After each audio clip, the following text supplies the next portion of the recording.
No sé si se ve el texto, Sí, sí se ve, sí. se ve, ¿no?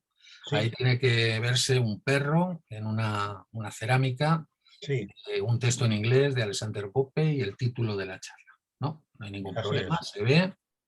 Bueno, pues entonces voy a comenzar con esta charla sobre lo que podríamos llamar una historia de fidelidad, que duró ni más ni menos que 20 años, y es la que Argos, el perro de Ulises, mantuvo esa fidelidad durante todo el tiempo que el rey de Ítaca, como bien saben todos, estuvo ausente de su patria, enrolado en la guerra de Troya y posteriormente enrolado en ese largo viaje, tortuoso viaje que lo llevó desde Troya a través de todo el Mediterráneo, incluso más allá del Mediterráneo, hasta llegar definitivamente a Ítaca. El episodio del encuentro entre Argos y Ulises, que es un pasaje muy breve del canto 17 de la Odisea, es una de las escenas, de los episodios, de las etapas, una más de las muchas que hay en la obra de Homero. Y no es, desde luego, la más importante desde el punto de vista de la trascendencia que ha tenido en la épica posterior. Toda la épica que se escribe después de Homero, de alguna manera, tiene a Homero como modelo y como preclaro precedente, ni tampoco lo ha tenido en la literatura. Si atendemos al episodio de Polifemo, si atendemos al episodio del paso por la isla de Circe, si atendemos al episodio de la estancia en la isla de Calipso, o bien al episodio, por ejemplo, del paso por la isla de las Sirenas, todos esos episodios han tenido, por su trascendencia, porque son realmente sorprendentes, una repercusión literaria y artística extraordinaria. El episodio de Argos no ha tenido tanta trascendencia, pero sin duda alguna es uno de los episodios más entrañables, más intensos y más emocionantes de la Odisea. Eso no lo digo yo, eso lo dijo hace ya unos cuantos siglos Alexander Pope, este traductor inglés que a principios del siglo XVIII tradujo los poemas de Homero y que, como tienen aquí en esta carta que envió un amigo suyo llamado Henry Cromwell el 19 de octubre de 1709, en esta carta le hablaba del perro de Ulises y del perro de Tobías. Y venía a decirle que estos dos animales son los que mejor tratamiento han tenido en la literatura, pero que a él le parecía que sin duda alguna el pasaje de la Odisea en el que aparece Argos era el más patético, el más emocionante y el más importante de los dos. E incluía esta frase que seguramente habrán oído algunos de ustedes, traducida al castellano, y que yo creo que es la primera vez que aparece citada en un texto.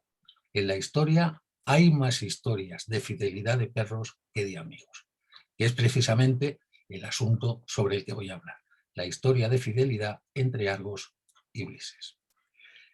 Retengan también en la memoria esta imagen de esta cratera de cerámica minia de en torno al año 1300 a.C., un poquito antes de la fecha en la que más o menos se estima que tuvo lugar la guerra de Troya. Por cronología mítica relativa se entiende que la guerra de Troya tuvo lugar en torno a principios del siglo XII a.C., porque el perro de Ulises debía ser muy parecido a este que tienen representado aquí en una escena de caza.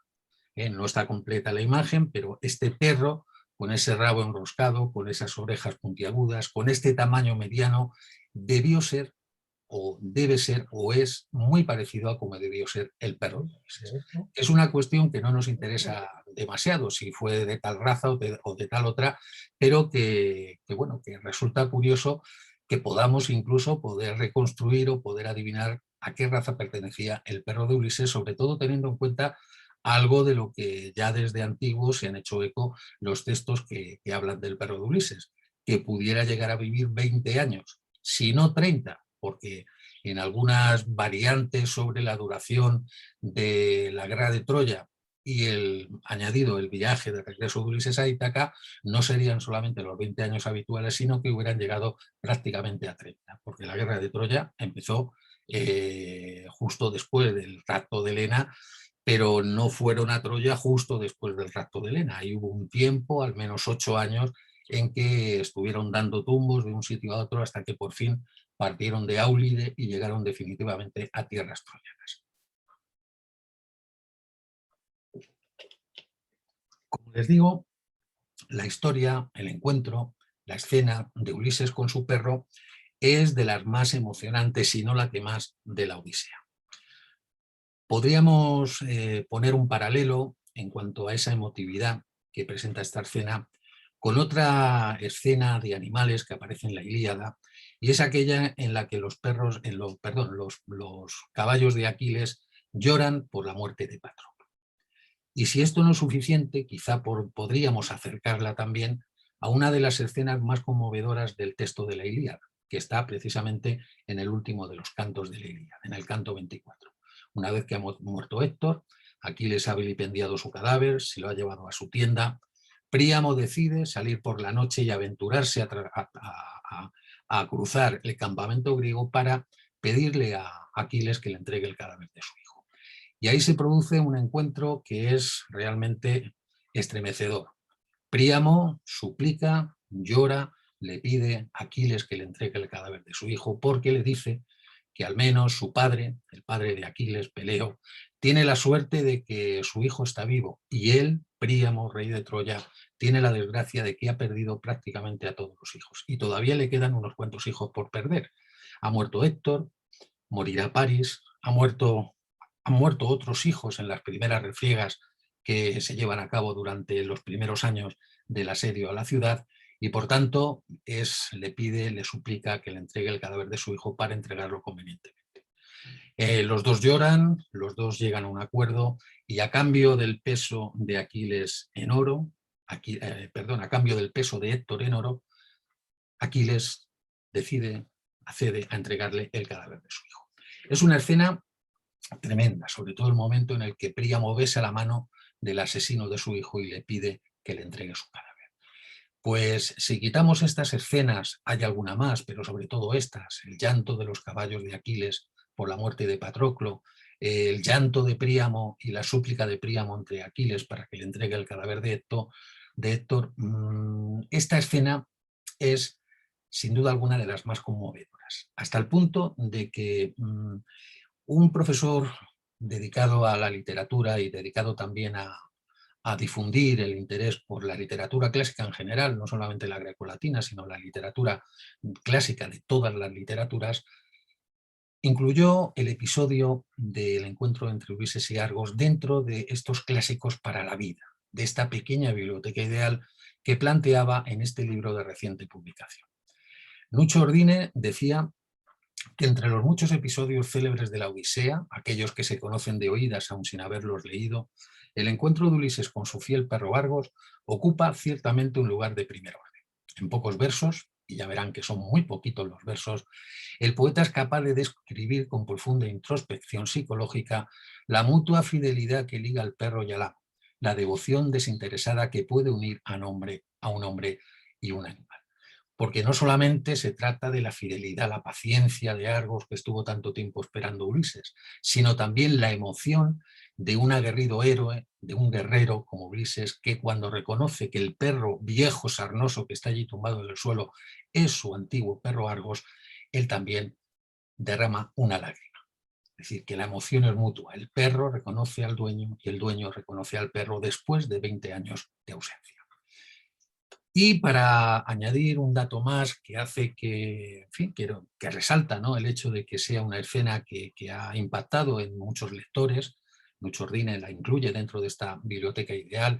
Aquí les traigo un fragmento de una entrevista que al escritor cubano Guillermo Cabrera Infante se le hizo hace unos años y que es un detalle que, por cierto, aparece en la biografía personal que él mismo incluye en su novela Tristes Tigres, donde, como ven aquí, indica que la lectura de la Odisea y en concreto este pasaje del perro de Ulises fue lo que le hizo enamorarse de la literatura. Como dice él, en la pregunta que le hace el entrevistador sobre qué importancia tuvieron, cómo se inició en el estudio, en el cultivo de la literatura, Cabrera Infante dice que en el bachillerato yo era un buen estudiante, pero en realidad un pésimo oyente de clases. Yo me leía el texto un poco antes de entrar al examen y como la mayor parte de los estudiantes lo regurgitaba todo en la mañana del examen. Pero un día estaba en una clase de literatura clásica con un profesor que era un hombre extremadamente afectado y hasta distante, un poco amanerado al hablar.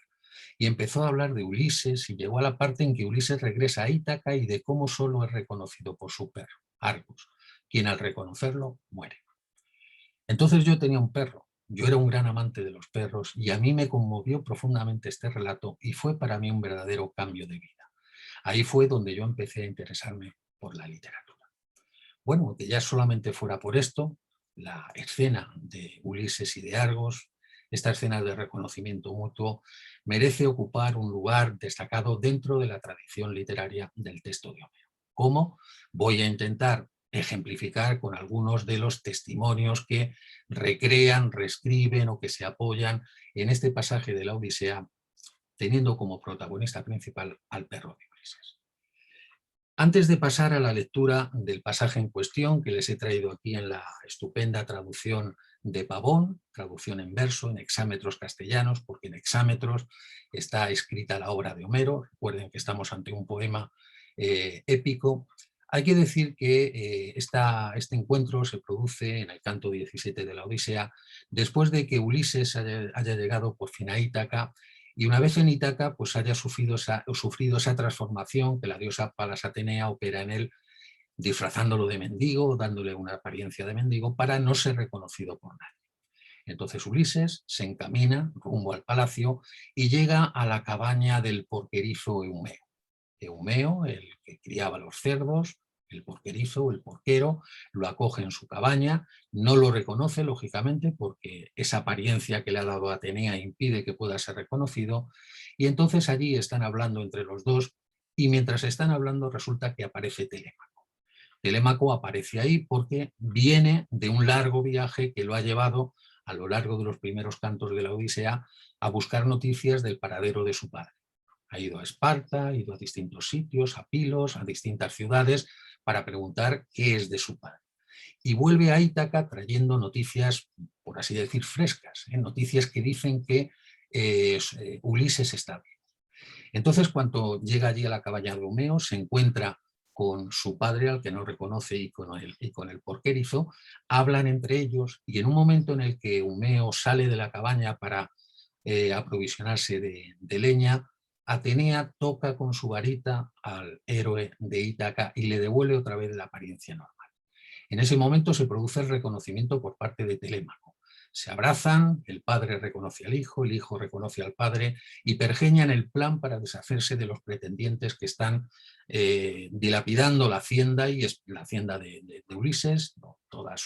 Todo su dinero, están allí celebrando continuamente espléndidos banquetes y esperando a que Penélope se decida a ver con cuál de ellos se va a casar, creyendo, dando por hecho que Ulises ha muerto o bien en la guerra de Troya o bien en el viaje de regreso, como por otro lado les ha ocurrido a algunos de los más importantes héroes que han estado en la guerra de Troya y han vuelto y han muerto en ese viaje de vuelta.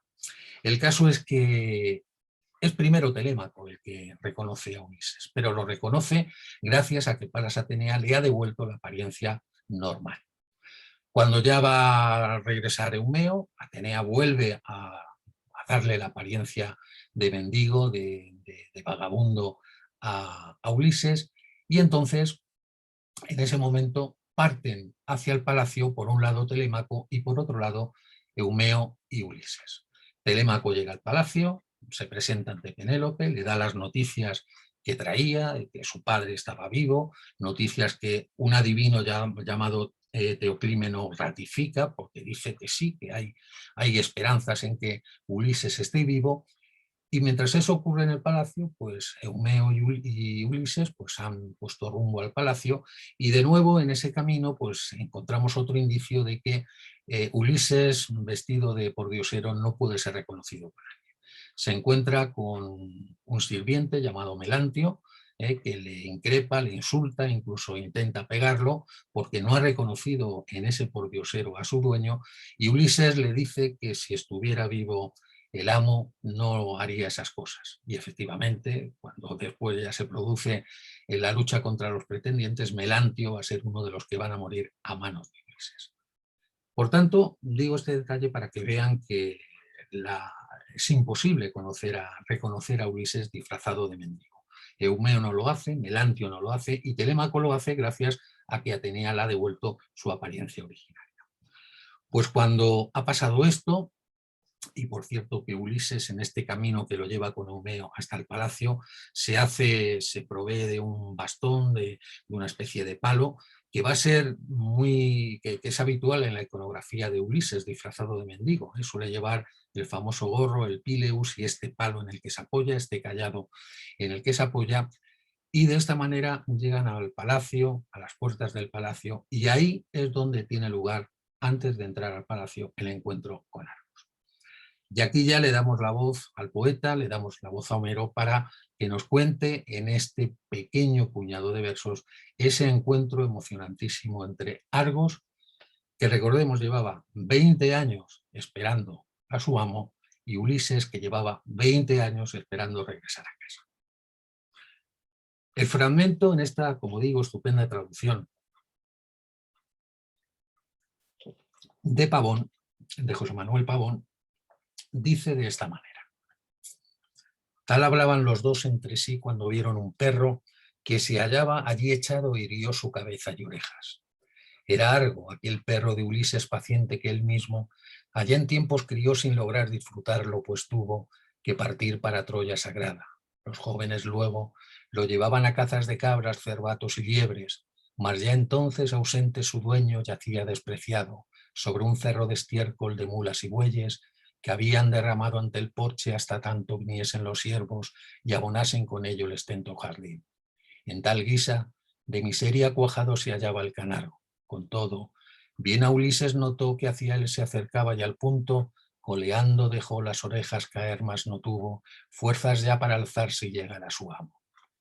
Este al verlo desvió su mirada, enjugóse una lágrima, hurtando prestamente su rostro al porquero y al cabo le dijo: cosa extraña ese Eumeo que ya traga tal perro en estiércol. Tiene hermosa figura en verdad, aunque no se me alcanza, si con ella también fue ligero en correr o tan solo de esa clase de canes de mesa que tienen los hombres. Y los príncipes cuidan, pues suelen servirles de ornato. Respondístele tú, mayoral de los cerdos, Eumeo: ciertamente ese perro es del hombre que ha muerto allá lejos, y si en cuerpo y en obras hoy fuese lo mismo que era, cuando Ulises allí lo dejaba al partirse hacia Troya, pronto echarás tú mismo de ver su vigor y presteza.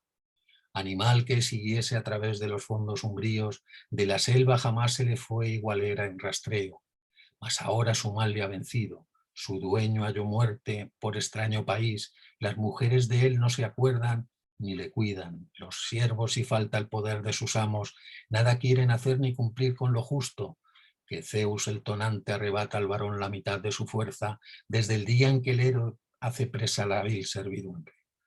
Tal habló, penetró en el palacio de buena vivienda y derecho se fue al gran salón donde estaban los nobles, pretendientes, y a Argos sumióle la muerte en sus sombras, no más ver a su dueño de vuelta al 20º año. Bueno, es una maravilla de pasaje. Les he indicado aquí en amarillo algunas de las cuestiones sobre las que luego voy a comentar algunas cosas y que nos dan algunos detalles de... Primero destacan pasajes concretos de este fragmento del canto 17 de la Odisea y nos dan algunos detalles concretos sobre, bueno, de algunas noticias, algunas cosas sobre la naturaleza de Argos, ¿no? Porque de Argos solo sabemos esto, ¿eh? No tenemos más información, no hay más obras que nos hablen de la relación especial entre Ulises y Argos. Luego comentaré que sí aparece mencionado de alguna manera, pero no hay desarrollos literarios significativos en la literatura grecolatina posterior, y no tenemos más información de él. Sabemos que era un perro cazador, ¿no? Cazaba caza menor, cabras, cervatos, liebres, ¿no? Sabemos que había sido abandonado allí a su suerte porque ya nadie se cuidaba de él, como no estaba Ulises, no lo hacían ni caso. Y sabemos que cuando su amo llegó, y posiblemente en señal de alarma ante la presencia de unos extraños, Argos, que estaba tumbado, levantó la cabeza e intiesó las orejas. Como dicen, ven ahí en el segundo verso, irguió su cabeza y orejas. Y después, cuando ya reconoció de cerca a su dueño, como dice Homero, coleando dejó las orejas caer. Es decir, que empezó a mover la cola en señal de alegría y dejó caer las orejas, plegó las orejas porque ya no había ninguna amenaza que temer. Y digo esto porque antes en el canto 14, que es cuando Ulises llega a la cabaña de Eumeo. Eumeo tenía allí 4 perros que nada más ver a Ulises acercarse empezaron a ladrar e intentaron atacarlo y no le hicieron nada gracias a que Ulises pudo zafarse de ellos y gracias también a que Eumeo impidió que pudieran hacerle daño. Es decir, que Argos reconoció perfectamente a su dueño e hizo estas señales de alegría, que son las mismas que hacen esos perros cuando Telémaco se acerca a la cabaña de Eumeo, donde tiene lugar el encuentro que antes les he mencionado. Por tanto, este detalle de las orejas que se ponen de punta, de la cola que se mueve y que llaman la atención del poeta, son detalles que luego vamos a ver que nos pueden orientar sobre la posible raza a la que pudo pertenecer Argos. Y luego, al final, la cuestión de la muerte. Argos sobrevivió 20 años esperando a Ulises. Eso no es imposible. Sabemos ahora que los perros pueden vivir bien cuidados, como suelen estar ahora, con su atención veterinaria y demás, pueden vivir, pueden tener una larga esperanza de vida, pero todo depende del tamaño y de la raza a la que pertenezcan, ¿no? Los perros más pequeños viven más años, los perros más grandes viven menos años. Luego vamos a comentar un par de pasajes de Aristóteles y de Claudio Eliano, un autor griego también del siglo II, a propósito de la cuestión esta de la longevidad de Argos, si es posible o no es posible. Desde su punto de vista y con los conocimientos que ellos tenían, vamos a ver que dan por válido el hecho de que Ulises representara la muerte de Argos después de haber esperado 20 años a su dueño. Pues esta es la escena, este es el interés, el impacto que la escena ha tenido en algunos lectores y esta escena aparece representada lógicamente en numerosas piezas de arte, ¿no? En el arte aparece en pinturas, en esculturas, aparece sobre todo también en cerámica griega, pero la más fiel a lo que cuenta Homero es esta que tenemos aquí, que es un relieve de un sarcófago romano de los siglos segundo, tercero después de Cristo. Como ven, es exactamente lo que cuenta Homero. Tenemos ahí las puertas del palacio, tenemos ahí a un personaje que ha de ser Ulises, que está acercando la mano a ese perro que, como ven, parece que está intentando ponerse en pie, ya se ha apoyado bien sobre los cuartos traseros, pero todavía no consigue levantarse del todo porque vemos las patas delanteras todavía flexionadas. Y pueden ver también cómo la cola parece que se está moviendo, aunque sea una foto fija y sea un relieve, ¿no? Ese movimiento de la cola hacia la pata trasera derecha indica que se está moviendo y luego las orejas, como ven, también se han plegado hacia abajo. Es justamente ese detalle, ese instante, ese momento en el que Argos reconoce a Ulises, intenta acercarse a él, pero ya no puede levantarse del todo. Esto no es lo habitual en las representaciones iconográficas del encuentro, de la anagnórisis, del reconocimiento de Ulises por parte de Argos, ¿no? Lo habitual es encontrarnos cosas como esta, ¿no? Como ven aquí, aunque se ve un poquito mal en este relieve de un anillo en oro del siglo IV a.C., ven a un personaje encorvado, tocado con ese gorro característico de Ulises, el pileus, apoyado en el bastón que les decía antes, y que va acompañado de un perro. Aquí no tenemos nada de la escena, simplemente una síntesis de este episodio. El perro Argos al lado de Ulises vestido de pordiosero. No puede ser otro momento de la biografía de Ulises. Tiene que ser el momento en el que llega a Ítaca. Lo mismo nos encontramos en esta cratera pública de figuras rojas del siglo IV a.C., en una escena que es también una síntesis de todas las anagnórisis y reconocimientos que se producen cuando Ulises llega a Ítaca. Ahí tenemos en el centro a Telémaco, al otro lado tenemos a Penélope y a la derecha tenemos a Ulises, al que reconocemos de nuevo por el pileus, el gorro que lleva, y el perro Argos que está justamente a sus pies. No está moribundo, no está muerto, está acompañando al héroe, ¿no? Como síntesis de la relación entre el amo y Argos.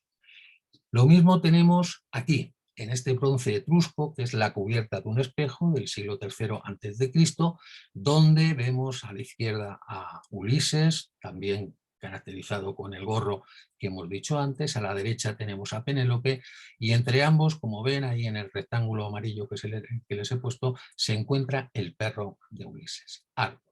Una foto fija que resume, que condensa todos esos reconocimientos, como he dicho antes, después de la llegada de Ulises a Ítaca. Lo mismo tenemos en estas representaciones ya un poquito posteriores. En esta moneda romana del siglo I a.C.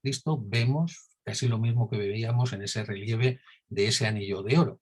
Vemos a Ulises con su pileus, con su cayado, y ahí el perro, que en este caso sí que parece que está intentando levantarse para atender la llamada de su dueño. Y luego, como ven aquí en esta bandeja de plata de época bizantina, pues tenemos ahí ya una recreación más apartada del texto, de la fidelidad al texto homérico, donde tenemos al perro ahí que está apoyado sobre las piernas de Ulises, que está sentado ahí, ¿no? Disfrazado con el cayado de nuevo, disfrazado de mendigo, y que nos recoge también el encuentro, pero no al pie de la letra como lo refiero Homero. Lo mismo tenemos en este tapiz, ya un tapiz del siglo XVII, como ven aquí prácticamente lo mismo, Eumeo acompañando a Ulises y el perro abalanzándose sobre su amo. Lo mismo tenemos en este grabado de Theodor van Tulden del siglo XVII, donde vemos a un gran Argos, ¿no? Enorme, ahí sentado frente a Ulises, y Ulises ahí acompañado de Eumeo y de otro personaje que le da entrada al palacio.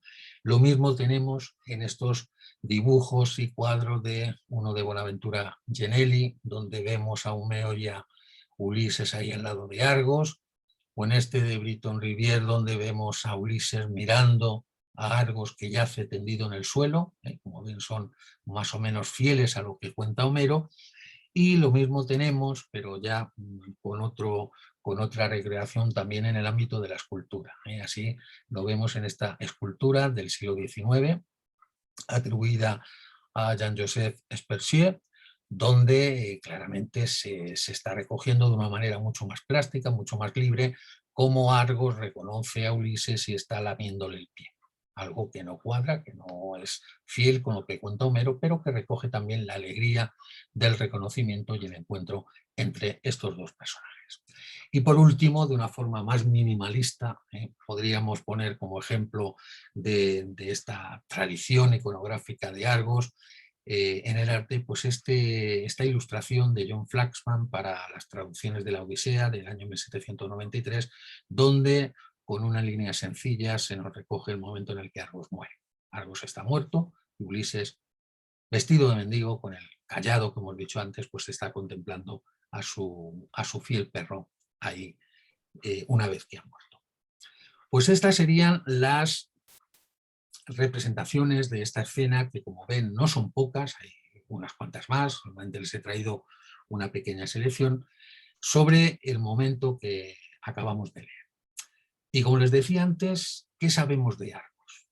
Tampoco importa mucho, no nos interesa saber más de Argos, nos emociona, nos pone los pelos de punta esa extraordinaria escena, sobre todo tal y como la cuenta Homero, porque también el poeta pone mucho de su parte para que sea impactante ese encuentro después de tanto tiempo, pero a partir de la información que nos da Homero, sí podemos indagar un poco en la personalidad perruna de Argos.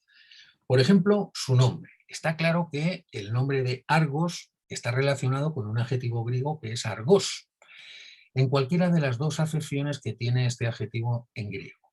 Puede significar rápido, como vemos que podría estar corroborado por las palabras de Eumeo cuando le dice a Ulises cuáles eran las cualidades del perro. Recuerden que decía, ciertamente ese perro es del hombre que ha muerto allá lejos, y si en cuerpo y en obra hoy fuese lo mismo que era, cuando Ulises aquí lo dejaba partirse hacia Troya, pronto echaras tú mismo de ver su vigor y presteza, animal que él siguiese a través de los fondos umbríos, de la selva jamás se le fue, e igual era en rastreo. Es decir, era rápido, era veloz, era resistente, ¿no? Era un extraordinario perro cazado. Lo que pasa que este adjetivo, argos, con el significado de rápido, suele aplicarse cuando la referencia es al perro como especie, no a un perro concreto, no a un perro concreto. Ese es el único inconveniente. Cuando se habla en la Ilíada o la Odisea de los rápidos perros, se utiliza este adjetivo. Luego otra acepción es la de blanco, y no es infrecuente en griego que los zoónimos están relacionados con el color del pelaje. Hay ejemplos en Homero, aparte de este, posiblemente del canto 17 de la Odisea, pues en el canto 18 de la Ilíada tenemos un ejemplo y en el canto segundo de la Odisea tenemos este ejemplo. Y este adjetivo sí que suele aplicarse cuando la referencia es a perros concretos. Es decir, que Argos, si atendemos a esta diferenciación entre un adjetivo y otro aplicado a los perros en los textos de Homero, podría significar simplemente blanco, que por otro lado es un nombre habitual de los perros incluso hoy en la actualidad, ¿no? Canela, blanco, negro, atención al color del pelaje. Pero habida cuenta de la polisemia que en la poesía antigua y en toda la poesía tienen los términos poéticos, Argos podría ser tanto una cosa como la otra. Podría ser rápido, podría ser blanco, o incluso podría ser las dos a la vez, blanquirraudo. O yo diría, para ponerle un nombre apropiado para un perro, rayo. Rayo, que hace referencia a la rapidez y a la luminosidad, que es la que está en el adjetivo Argos, que no es un blanco normal y corriente, sino que es un blanco brillante, resplandeciente. Porque el nombre de blanco lo encontramos también referido a otros perros. Y aquí les traigo este pasaje de las Metamorfosis de Ovidio, donde el poeta nos narra cómo después de que Acteón ha sido metamorfoseado en ciervo, por la desgracia de haber visto a la diosa Artemis bañándose desnuda, la diosa lo ha rociado con agua y ha producido esa transformación en el temeroso animal que es el ciervo, pues Acteón es atacado por sus perros, que en este caso no lo reconocen y lo acaban despedazando. Ahí tienen un montón de nombres de perros, que son difíciles de poner a perros de ahora. Que haya uno que se llama Gnosos, Ignóbates, Pánfago, Dorfeo, Oríbaso, Nebrófono, Terón, Lélaps, Térelas, Agre, Ileo, Nape, Pémenis, Arpía, Sición, Ladón, Drómade, Cánaque, Esticte, Tigre, Alce. Y luego vean lo que les he señalado, el verso que les he señalado en amarillo, donde aparecen precisamente nombres de perro cuyo nombre está relacionado con el cuero. Como dice el poeta, Ileucón de pelo blanco y Asbolo de pelo negro, que es justamente lo que significan estos nombres en griego. Pero fíjense, Leucón, que viene de Leucos, que es un blanco neutro, un blanco normal, frente a Argos, que como les he dicho es un blanco más brillante, más resplandeciente. Por tanto, Argos se llamaría así por eso, porque es blanco o porque es rápido, o por las dos cosas a la vez. En cuanto a su raza, bueno, esto tampoco es una cuestión que interese mucho, pero vamos a ver a qué raza pertenecía Argos. No sé si recuerdan la imagen inicial de la primera diapositiva, ¿no? Esa crátera Minia de en torno al año 1300, donde había representado un perro que tenía una característica cola enroscada y unas orejas de punta y de tamaño más o menos medio, que se corresponde, yo diría que exactamente, con este perro que tienen aquí, y que es el podenco de Creta, o conocido también con el nombre de Criticos lagónicos, o Créticos lagónicos, lo pronunciamos en griego antiguo. Porque de la raza de Argos, de las razas que conocían en la época de Aristóteles, el siglo IV a.C., no encaja ninguna de ellas con la que posiblemente tenía el perro de Ulises. Ahí Aristóteles, en su Historia de los Animales, menciona varias razas de perro, como son los perros de Laconia, que dice que son cruce de zorra y perro, los perros de Egipto, que son de tamaño más pequeño que los demás, los perros de Épiro, de los que dice que son realmente grandes, y luego de los de Molosia o molosos, que son una especie de mastines que fueron traídos a Grecia desde Oriente. Las conquistas de Alejandro Magno, pues se trajeron estos perros, que por otro lado eran perros que solían acompañar a los ejércitos en las campañas. Sobre estos últimos, los molosos, dice Aristóteles que se trata de perros de similar complexión a los de Épiro, pero son mucho más grandes, y que poseen unas óptimas cualidades para el pastoreo de ovejas, que no es el caso del perro de Ulises, y son extremadamente valientes, capaces, por tanto, de enfrentarse a las fieras. Por ese motivo los utilizaban en el ejército para acompañar a las tropas. Aunque dice Aristóteles que también se utilizan para la caza y que no se distinguen en nada de las de los demás, de la de los demás países.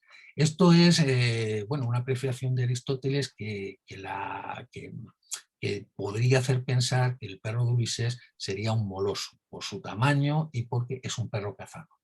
Sin embargo, si ustedes han visto a un mastín, por ejemplo, que sería un tipo de moloso, las orejas que tienen los mastines y tienen los molosos en general no pueden darle al poeta pie para que diga que cuando vio acercarse a su amo las entiesara, porque como mucho podría levantarlas un poquito por encima del cráneo, porque las orejas de los molosos y de los mastines están caídas hacia abajo y envuelven el cráneo del animal.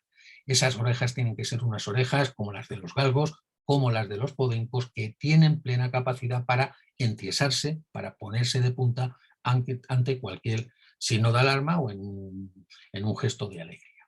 Por tanto, a lo que voy es que muy probablemente ninguna de las razas de las que habla Aristóteles encaje con la raza que pudo tener Argos. La que más se acerca, por lo que yo he visto, a las características de Argos es la del podenco de Creta, que es una raza muy antigua, quizá la más antigua de Europa, tiene más de 4.000 años de antigüedad y que se ha mantenido muy aislada y que conserva en la actualidad pues, unas características muy parecidas a las que tuvo en su origen, precisamente por pertenecer a una raza que se ha creado fundamentalmente en una isla, en la isla de Creta. De tal manera que los rasgos de esta raza que podemos extender y aplicar a largos de Homero serían estos que les he puesto aquí. La resistencia, la velocidad y las grandes capacidades para el rastreo, perro apto para la caza menor, sobre todo liebres, ahí tienen que su nombre está relacionado con el sustantivo lagos o lagos, que en griego significa liebre, creticos lagónicos, sería el lebrel de Creta, y luego esos dos detalles de las orejas y la cola, que son un rasgo distintivo del podenco de Creta, ¿no? Las orejas, porque como ven son puntiagudas, ¿no? Son triangulares, ¿no? Muy ágiles, y luego la cola porque tiene esa forma larga y enroscada que el animal suele mover cuando tiene reacciones positivas y que resulta extremadamente llamativa. Cualquier movimiento de cola de cualquier animal resulta llamativo, pero si la cola presenta esta forma de anillo enroscado, todavía es mucho más llamativa y por tanto llama mucho más la atención.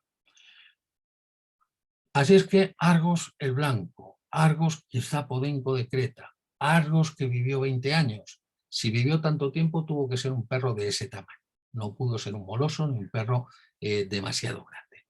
Y así lo reconoce Aristóteles, que señala que determinados autores son de la opinión de que Homero representó de una manera correcta al perro de Ulises al hacerlo morir en el año 20º de vida. Y Claudio Eliano, también en una obra de estas características, de carácter zoológico, ¿no? Dice que lo más que puede vivir un perro son 14 años. Así que Argos, el perro de Ulises y la historia concerniente a él, tienen el aire de ser un divertimento de Homero. Pero a pesar de que aquí contradice lo que dice Aristóteles y contradice la historia que cuenta Homero, sin embargo, en otro pasaje de la obra, en el libro séptimo, dice justamente lo contrario, que no es ficción lo que se cuenta en la Odisea. Y este libro séptimo de Claudio Eliano y el libro octavo de esta obra son libros en los que este autor nos da un montón de datos sobre anécdotas de fidelidad, de relación estrecha entre amos y sus dueños que se parecen extremadamente a las de Ulises. Por tanto, ya los antiguos, que era lo que me interesaba destacar, ya se habían planteado si era posible que hubiera vivido tanto tiempo o no, y ya ven que, bueno, de manera general, por parte de Aristóteles y también por parte de Claudio Eliano, se entiende que es posible que fuera real o que tiene visos de verosimilitud lo que cuenta Homero en su poema. Por tanto, ya hemos visto la escena, hemos contado cómo se produce el encuentro después de la llegada de Ulises a Ítaca, disfrazado de mendigo por efecto de Palas Atenea, y vamos a hacer ahora un pequeño recorrido por lo que es la tradición literaria de esta escena, y no tanto de la escena. En algunas obras se recrea la escena, pero en otras obras, en otros textos, se recrea exclusivamente al perro, se ha independizado del relato y se ha convertido en un personaje protagonista más de la Odisea, como pueden ser las sirenas, o puede ser Polifemo, o puede ser el propio Ulises, que es sin duda alguna el personaje del mito griego que más amplia repercusión ha tenido en la literatura de todos los tiempos, en la literatura medieval, como vemos aquí, incluso en la literatura irlandesa medieval, que es realmente sorprendente que el texto de Homero llegase a la Irlanda del siglo XII y que alguien escribiera una obra para contar el viaje de regreso de Ulises a Ítaca. A lo largo de toda la Edad Media, digo, a lo largo del Renacimiento y a lo largo de todas las épocas, la Edad Moderna, incluso cuando la tradición clásica estuvo en sus momentos más bajos, en el siglo XIX y, por supuesto, y sobre todo en la literatura occidental del siglo XX, que es cuando se empiezan a hacer esas relecturas nuevas que subvierten el mito, que le dan la vuelta al mito y que nos ofrecen un perfil de Ulises muy distinto al que nos podemos imaginar en el texto de Homero, como diré o comentaré muy brevemente a continuación. No me quiero entretener mucho en estos textos porque son algunos complejos, pero el que yo creo que es el primer testimonio de la presencia del perro de Ulises en la literatura occidental es este que tenemos en esta obra irlandesa anónima del siglo XII titulada Merugud Wilix Mike Laertes, es decir, El errar de Ulises, hijo de Laertes, y que tienen traducida al inglés, entre otros, hay ediciones más modernas, pero yo el texto lo he tomado de esta edición, en la edición con traducción inglesa, notas y glosario, de Meyer del año 1886. Aquí es donde se produce el encuentro completamente distinto al que hemos visto en la Odisea entre Ulises y su perro.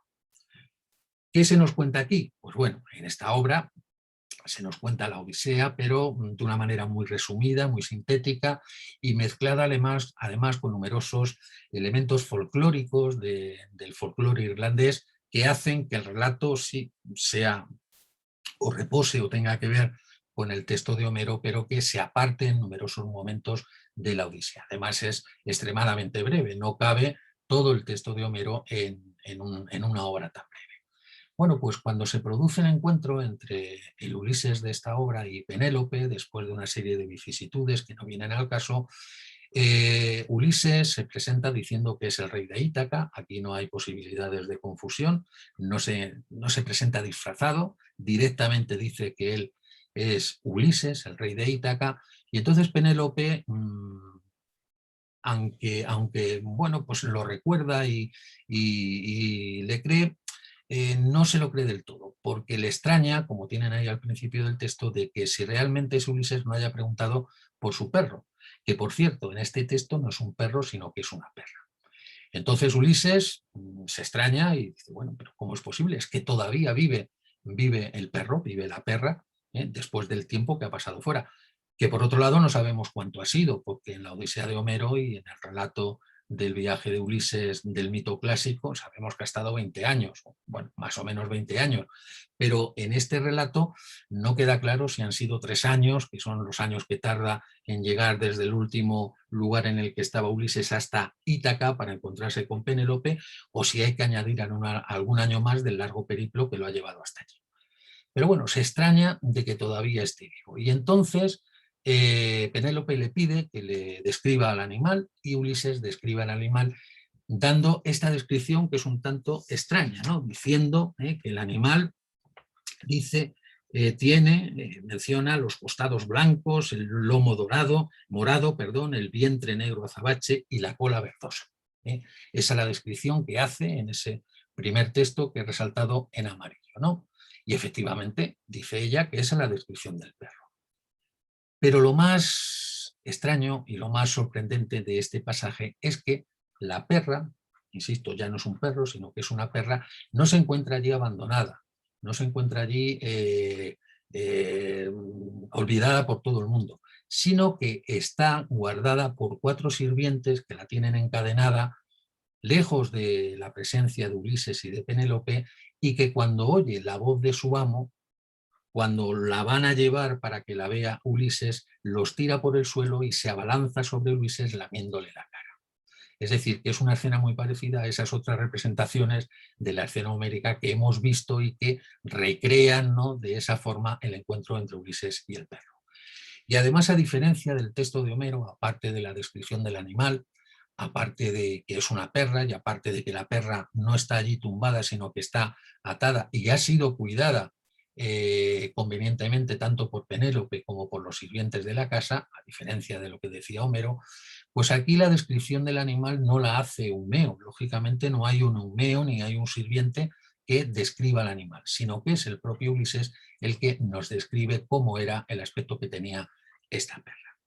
Bueno, pues esta es la primera aparición, el primer texto que hace referencia al episodio de Ulises, y ya ven, el encuentro entre Ulises y Argos, y ya ven que es realmente distinto a cómo se presenta en la Odisea. Saltamos muchos siglos y saltamos algunos testimonios intermedios de la presencia de la escena en la literatura occidental para reparar en este pasaje de la Odisea de Nikos Kazantzakis, que es un poeta griego que reescribió el texto de Homero en esta obra suya, aparecida en el año 1938, siguiendo la línea de los Ulises que ya a partir de Dante se habían convertido en unos Ulises centrífugos, es decir, unos Ulises que no se habían conformado con llegar a Ítaca y quedarse allí, unos Ulises que quieren seguir viajando, quieren seguir teniendo conocimiento de las cosas porque no soportan el sopor de tener que quedarse allí varados como si ya estuviesen muertos en vida. Esto lo tenemos en Dante. En el infierno de Dante aparece Ulises y aparece un Ulises que anima a sus compañeros a seguir viajando. Lo tenemos, por ejemplo, en el Ulises de Alfred Tennyson, un poeta inglés del siglo XIX, donde también ese Ulises quiere seguir viajando, dejarle el reino a Telémaco y él continuar con el viaje, lleguen donde lleguen, encuentren lo que encuentren, hagan lo que hagan.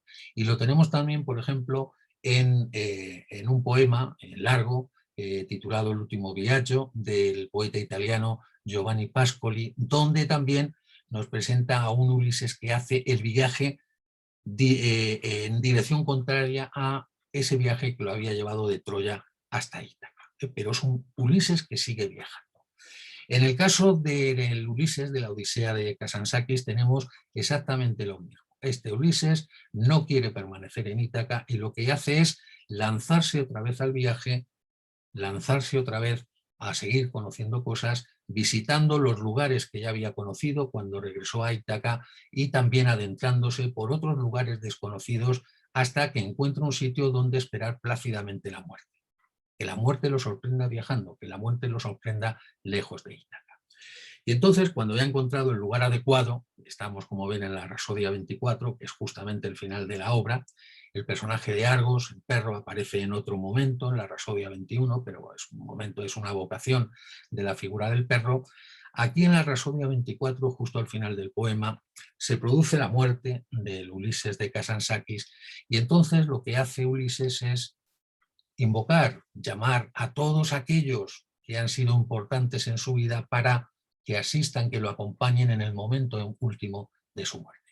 Y entre esos personajes importantes que han significado algo en su vida se encuentra el perro, al que llama de un silbido, y el perro que había muerto en Ítaca cuando llegó allí, pero que no se nos cuenta hasta este momento, emerge de su tumba y en un viaje fantasmagórico va al lugar donde se encuentra su amo.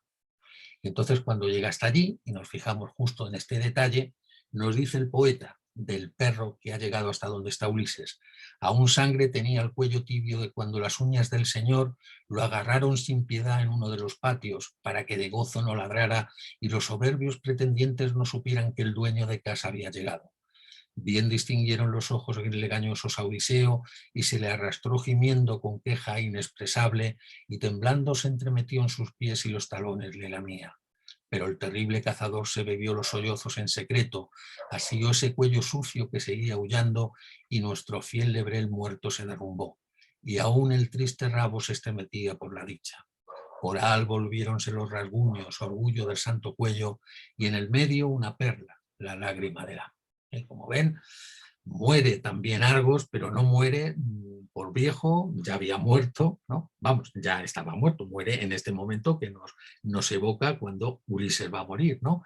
Muere porque, para no desvelar la identidad verdadera de Ulises, Ulises lo agarra del cuello y lo estrangula, ¿no? Le hace unos rasguños de los que brotan sangre y de esa sangre y de la lágrima que cae en el cuello del animal pues se forma esta especie de joya, que es una especie de collar de coral en el que se volvieron los rasguños, que tenían en el medio la perla, que era la lágrima del amo, que había caído sobre el santo cuello. Y esto es importante, como bien ha destacado Miguel Castillo Didier, que es el traductor de la Odisea y autor de un estudio sobre la Odisea en la Odisea de Kazantzakis, la Odisea de Homero en la Odisea de Kazantzakis, porque precisamente esta consideración de santo solo aparece en la Odisea de Kazantzakis referida a los padres al padre y a la madre de Ulises. Solamente.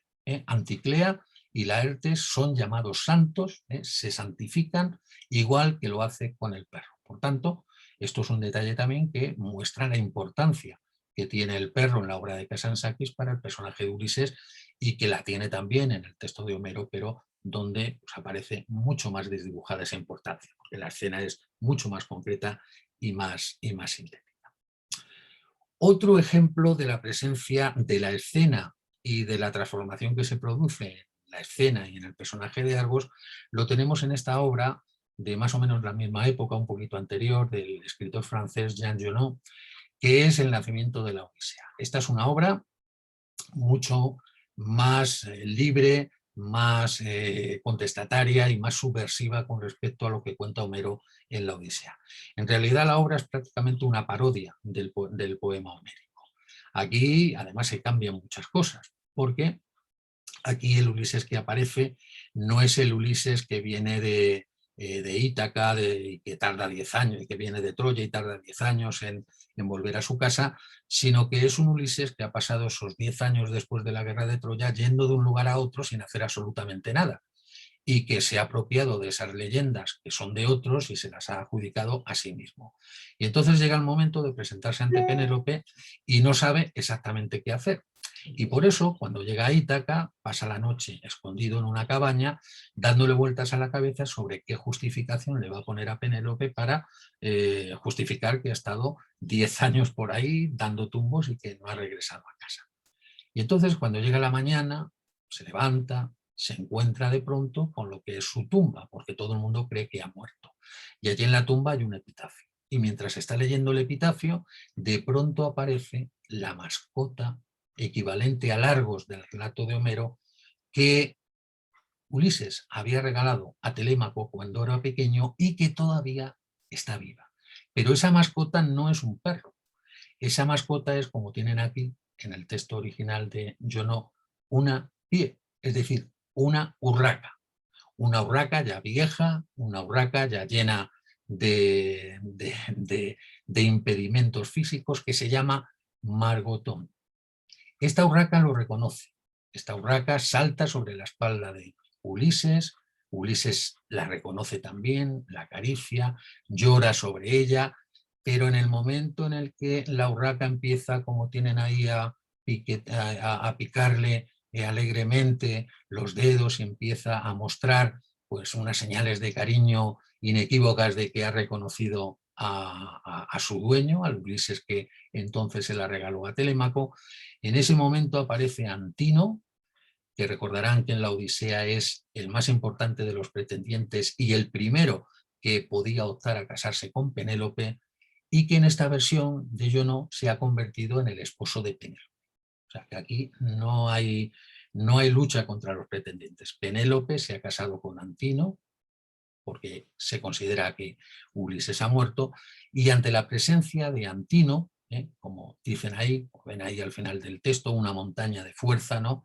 El que ya está ajado, que está viejo y que no es el que era, pues entonces Ulises, para que no desvele su identidad, lo que hace es apretar sus dedos contra el cuello, sobre el cuello, alrededor del cuello de la urraca, para acabar matándola. Y la urraca muere de manera muy parecida como muere el perro de Ulises, haciendo pues, unos pequeños espavientos, batiendo las alas, ¿no? Abriendo brevemente el pico, exactamente igual, mutatis mutandis, que había hecho el perro de Ulises en la Odisea. Es decir, que tenemos, como he dicho antes, la misma escena, tenemos una subversión del mito en general de Ulises en la obra de Jean Genot, y tenemos también un cambio absoluto en en el animal que espera a Ulises y que le reconoce, ¿no? Porque era un perro, aquí es una urraca, y como en la Odisea de Kazantzakis, la urraca muere también a manos de su amo para que no desvele su identidad. En este texto no me voy a entretener porque seguramente es archiconocido, ¿no? Es El Inmortal, el cuento del Inmortal de Borges, que se publicó en el año 47 de manera independiente y que luego 2 años después se publicó en el conjunto de cuentos de la LEP, donde pues, bueno, pues aparece el personaje de Argos vinculado a esta compleja historia en la que vemos como tema de fondo a Homero y al texto de Homero. Ahí les he puesto en la derecha pues lo que es más o menos el contenido de la obra, ¿no? El narrador se encuentra un manuscrito, es el tópico, el motivo del manuscrito encontrado que da pie a la obra, y ese manuscrito se encontraba en un ejemplar, en un volumen de la traducción de la Ilíada que había hecho Pope, Alexander Pope, el Pope del que hablábamos antes, ¿no? Y el cuento es realmente la transcripción del texto del manuscrito que relata un viaje más o menos igual que el de Ulises, también bastante tortuoso y azascaneado, ¿no? Del personaje protagonista, que es este Marco Flaminio Rufo, que va en busca de la ciudad de los inmortales. Bueno, pues cuando encuentra la ciudad de los inmortales, no la encuentra, se encuentra a uno de los habitantes de la ciudad de los inmortales al que pone el nombre de Argos. Y después nos damos cuenta, nos enteramos de que este Argos, que no decía absolutamente nada, que prácticamente no hablaba y que se pasaba el día tumbado en el suelo mirando el cielo, resulta ser efectivamente Homero, uno de los habitantes, como es lógico, de la ciudad de los inmortales. Pues aquí tienen ese pasaje donde aparece el personaje de Argos, no identificado con este Homero troglodita, ¿no?, que habita en la ciudad de los inmortales. Algunas muestras del tema de Argos en la poesía española reciente nos llevarían, entre otros, por estos poemas que quisiera comentarles. Les voy a comentar solamente un par de ellos porque yo creo, Antonio, que ya me voy excediendo de la hora, ¿no? O estoy cerca de la hora. No, no te oigo, Antonio. Yo creo que no, yo creo que te iba a preguntar ahora, pero ¿cuándo empiezas? Bueno, pues nada, voy a comentar 2 o 3 textos ya centrados en Argos como protagonista, ya independizado de la escena de Homero, y con eso yo creo que es suficiente para tener pues esta idea general de que una escena tan arrinconada pero tan emocionante como esta de la anagnórisis de Argos y de Ulises pues ha tenido en la literatura posterior. En la poesía española reciente, bueno, hay otros muchos testimonios, no solamente en la poesía, sino también textos en prosa, ¿no? Yo destacaría entre ellos el relato de la muerte de Argos que hace el escritor catalán Agustí Bartra en una obra titulada Odiseu, que escribió en catalán durante, precisamente como él reconoce, los 9 años que duró su exilio, más o menos el mismo tiempo que Ulises estuvo lejos de Ítaca, ¿no? Ahí se hace un relato estremecedor, precioso y muy apartado del texto de Homero del momento en el que se produce el encuentro y de cómo se produce la muerte de Argos. Tenemos también, bueno, por ejemplo, en la obra de teatro de Antonio Gala, ¿Por qué corres Ulises?, tenemos también una referencia significativa al perro. Recuerden la importancia que el perro tiene en la obra de Antonio Gala. No sé si se acordarán de esa entrega dominical que Antonio Gala escribía en el suplemento del diario El País, las charlas con Troilo, que era el nombre, por cierto, un nombre homérico, el nombre de uno de los hijos de Príamo, que bueno, pues simulaba un diálogo con su perro en torno a temas de actualidad. Pues también en ¿Por qué corres Ulises?, en esa obra de teatro, esa parodia y subversión del regreso de Ulises a Ítaca que Gala nos ofrece en esa obra de teatro, aparece mencionado y aparece con su función también que contribuye al arrumbamiento del viaje glorioso y el regreso glorioso de Ulises, aparece también el perro Argos. Y en alguna más. Pero como son más breves y son más abarcables, les he puesto aquí, les he seleccionado 2 o 3 muestras de la presencia de Argos en la poesía española y además con una función completamente distinta.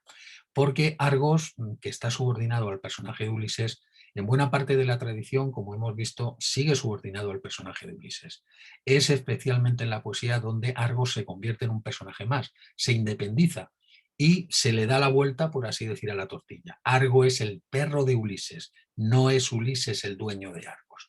Y esto lo vemos en la poesía española y lo vemos también en la poesía europea y norteamericana. No he traído aquí ningún ejemplo de poesía norteamericana, por ejemplo, Michael Collier o Linda Pastan son poetas actuales que tratan también el tema del perro de Ulises, fijando su atención en el animal y destacando fundamentalmente esos dos rasgos que caracterizan su participación en la escena de la Odisea, la paciencia y la fidelidad, ¿no? Esa paciencia a prueba del tiempo y esa fidelidad también inquebrantable, ¿no? Que no cambia por nada.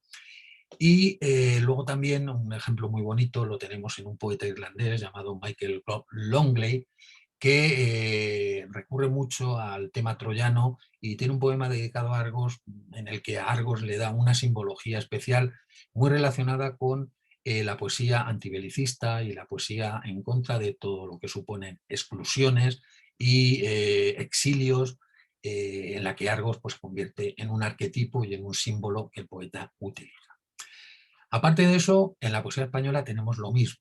Tenemos textos poéticos donde Argos aparece subordinado todavía al personaje de Ulises y textos en los que Argos ya es plenamente autónomo y de Argos se destacan determinadas cuestiones, sobre todo la paciencia y la fidelidad.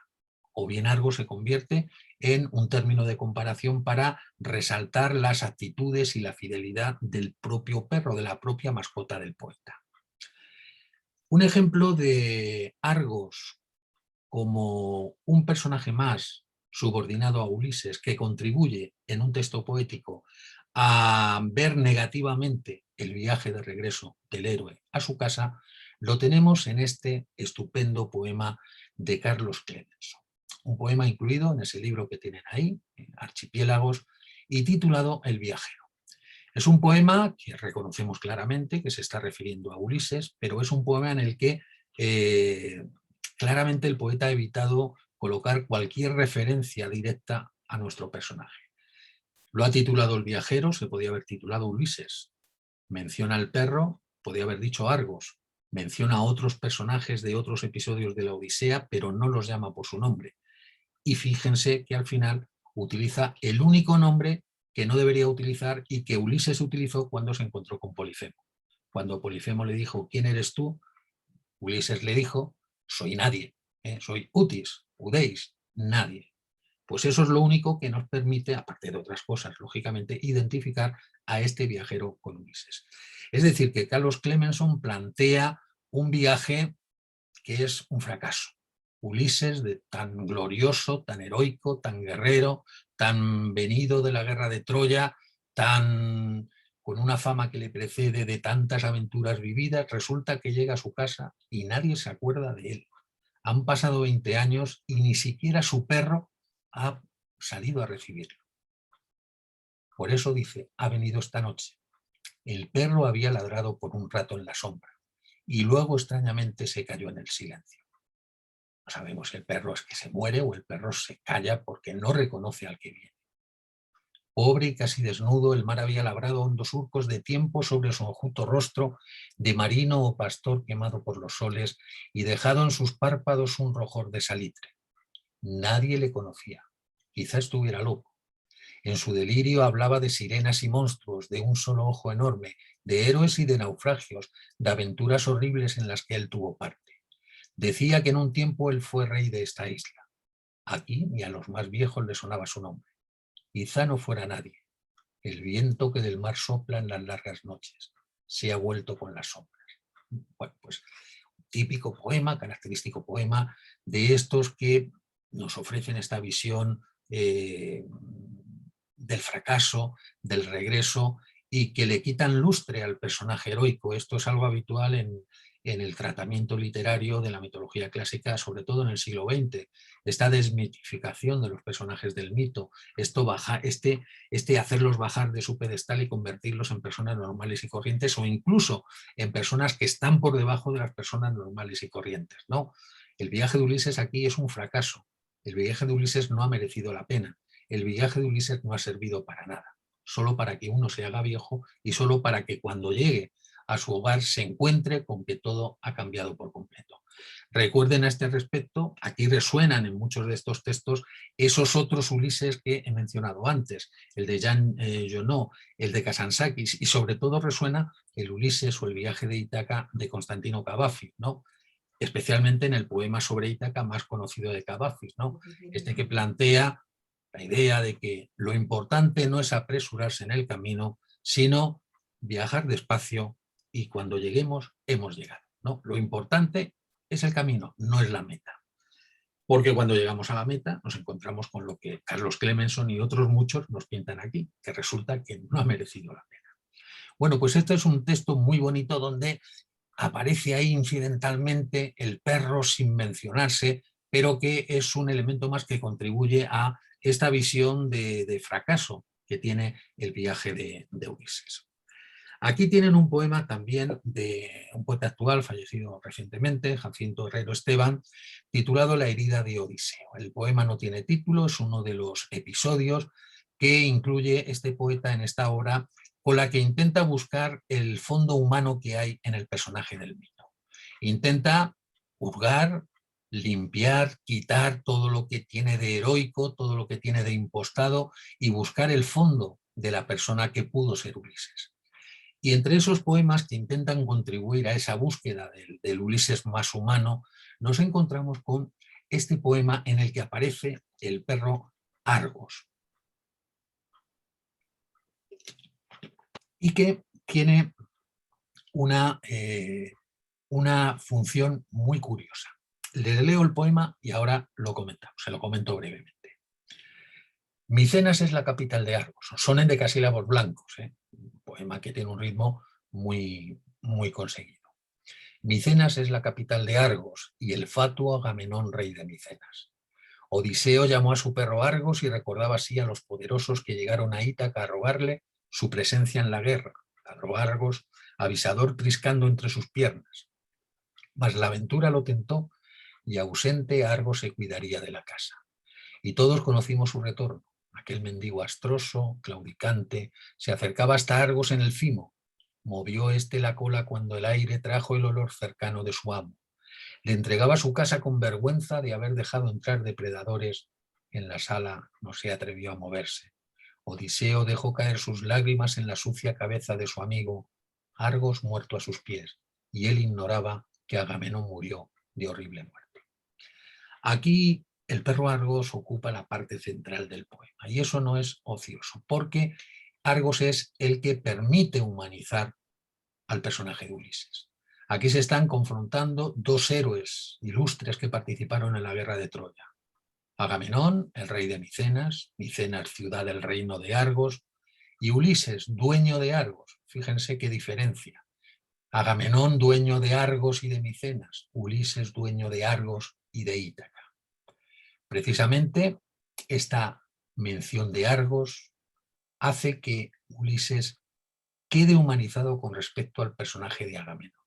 No solamente porque, como se ve ahí al principio, se contraponen la jactancia de Agamenón y la más o menos humildad de Odiseo, que llamó a su perro Argos y así recordaba a los poderosos que llegaron a Ítaca a robarle su presencia en la guerra, sino porque al final los regresos son completamente distintos. El jactancioso Agamenón, tan rey de Micenas, tan dueño de Argos, encontró la muerte a manos de su esposa. Recuerden que Agamenón fue asesinado por Clitemnestra y Odiseo lo que encontró a su vuelta fue a Argos. Un Argos que le devolvió la casa, que había cuidado todo lo bien que pudo, a pesar de que estaba llena de pretendientes. Es decir, un rey jactancioso frente a un rey que es menos jactancioso gracias a la intervención y a la participación de Argos. Por tanto, aquí Argos es un elemento más que contribuye a lo largo del poemario a humanizar la figura de Odiseo frente a otros personajes del mito. Es, como les digo, un procedimiento habitual en la poesía o en la literatura del siglo XX, la desmitificación, el quitarle a los héroes del mito todos los laureles que lo acompañan en los relatos antiguos. Son personas normales, Y lo que hace aquí Jacinto Herrero es buscar esa persona normal, despojándola de esos elementos mitológicos que lo convierten en un personaje heroico. Aquí tienen otro poema, este no se lo voy a leer, es un poema muy bonito del poeta Francisco Sánchez Bautista, poeta murciano, ya mayor, en el que utiliza el ejemplo de Argos, ¿no? Recordando al principio del poema el episodio homérico, para encarecer la figura de su propia mascota, ¿no? Se acuerda de Argos porque su mascota ha muerto y entonces eso le permite establecer una relación entre un animal y otro, ¿no? Es un poema muy bonito, también escrito en endecasílabos blancos, ¿no? Y vamos a llegar al que yo creo que es de los más importantes para mí, o de los que hacen un tratamiento más sobrecogedor, no ya de la escena de Homero, sino de la figura del perro. Este es un poema titulado Argos, por eso lo podemos poner en relación con el mito, con el Argos del mito, de Aurelio González Obies, que es un poeta asturiano, profesor también de latín en la Universidad de Oviedo, un extraordinario poeta, que en su primer libro de poemas, titulado En presente y poemas del álbum amarillo, incluye varios poemas de filiación clásica, un poema dedicado a Dido y Eneas, otro poema dedicado a Ulises y Penélope, y en el centro de esos poemas dedicado a Argos. El poema es sobrecogedor porque además es de estas composiciones líricas que precisamente por no presentar ningún tipo de recurso alambicado, ningún estilismo exagerado, llega mucho más directamente al lector, que por otro lado es una de las características de la poesía de Aurelio González Obies, la sencillez, esa rotunda sencillez, que como vemos aquí además está expresada de nuevo en sonoros endecasílabos blancos, que llega directamente al alma del lector. Aquí nos encontramos con la descripción de un perro, que puede ser Argos, porque lo dice el título, pero es un arquetipo de los perros. Un perro descuidado por todo el mundo, un perro al que nadie hace caso, un perro que de vez en cuando despierta de su letargo, un perro que está esperando no se sabe qué, y que a diferencia del Argos que titula el poema y del Argos del mito, nunca va a encontrarse con aquello que espera. Y aquí el único llanto que hay, la única pena que hay, el único lamento que hay es precisamente el del perro que sigue esperando, el Argos que sigue esperando. Y también hay que hacer notar que pues el mundo heroico de la Odisea, ¿no? Pues ha dejado paso a este mundo rural característico en la poesía de González Obies, que es el campo asturiano, donde los perros son un elemento más, por así decir, de la naturaleza rural, del paisaje rural, ¿no? Y el poeta fija su mirada en este perro y, lógicamente, la pone en relación con el Argos del mito por esa paciente espera, que no espera nada, simplemente está ahí, y ese descuido que caracteriza al animal que de vez en cuando despierta, como he dicho, de ese letargo. El poema dice de esta manera: los caseros no atienden a sus ojos, pero detrás de sus negras pestañas oculta una tristeza tan redonda que apenas le permite la mirada. Por eso algunas veces con la cola, cuando escucha el sigilo de las vacas, dibuja sobre el barro en que reposa retazos de impotencia y de desgana. Y poco a poco el giro de las moscas que rondan sobre él noche y mañana le han dado un parecido con las cosas que a la muerte se pudren olvidadas. Su hocico respingón ya tiene forma del aullido más último del alma, y de aquella nariz de caracola tan única en los rastros de la caza, cuelga la transparencia de una gota que ya no puede secarse con la pata. Y aunque sigue esperando, de su boca sale de vez en cuando esa palabra con que expresan los perros su derrota, y lloriquea, y cae, y se levanta. Bueno, el poema es una maravilla. Ya ven que hay una rima asonantada entre los versos, entre algunos versos, ¿no? Y ven, si recuerdan el pasaje de la Odisea, ven que hay algunos guiños o algunas referencias intertextuales, habría que decir más propiamente, al texto de Homero, que como es obvio bien conoce Aurelio González Obies, ¿no? El hecho de que el perro está ahí en el barro tirado, ¿no? El hecho de que esté rodeado de moscas, como el perro de Ulises estaba lleno de chinches o de piojos, ¿no? El hecho de que se describa en sus antiguas virtudes para la caza, ¿no? Cuando dice de aquella nariz de caracola tan única en los rastros de la caza, nos recuerda la descripción que se hacía primero por parte del poeta y luego por parte de Homero, perdón, por parte de Humeo, de las características que tenía el animal, y luego pues ese final con ese polisíndeton del último verso que realmente pone los pelos de punta, ¿no? Y lloriquea y cae y se levanta, ¿no? El uso ahí insistente de la conjunción copulativa pues nos sugiere también esa idea de algo que no cesa, algo que no para y continuamente está lloriqueando, se cae, se levanta, lloriquea, se cae y se levanta, en esa perpetua espera de algo que no llegará, porque aquí no hay Ulises por ningún sitio. Con esto habríamos visto pues, algunos de estos textos interesantes, creo yo, de la pervivencia, de la reescritura